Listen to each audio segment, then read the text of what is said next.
ආයුබෝවන් කාලෙකට පස්සේ හින්දි චිත්‍රපටයක් කළා. ඒක බොහෝ දෙනා OTT රිලීස් වෙනකල් බලාගෙන හිටපු ඇක්ෂන් ත්‍රිලර් ගණයට වැටෙන චිත්‍රපටයක්. තරමක් දුරට සාර්ථක සිනමා ශාලා ධාවන කාලයක් පහු කරලා ඉන්දියානු රුපියල් කෝටි 70 ගාණක් හොයපු මේ චිත්‍රපටය මර්දානි ත්‍රිත්වේ තුන්වැන්න. මේ චිත්‍රපටය උතුරු ඉන්දියාවෙන් පටන් ගත්තත් ඒකේ ක්ලයිමැක්ස් එක තියෙන්නේ ශ්‍රී ලංකාවේ. ඒ කියන්නේ මේක අපේ රටේ චිත්‍රපටගත කරලා තියෙනවා. ජනප්‍රිය නිලි ලානි මුඛර්ජී මේකෙත් ප්‍රධාන චරිතය රංගපානවා.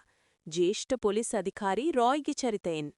කුඩා ගැහැණු ළමයි අතුරුදන් වීම සම්බන්ධ කතාවක් වෙන මෙහි එසේ අතුරුදහන් වෙන එක දැරියක් තානාපතිවරයෙක්ගේ දියණියක් නිසා ඒ සම්බන්ධව පරීක්ෂණ කරන්න රොයිගේ සහාය ලබා ගන්නවා.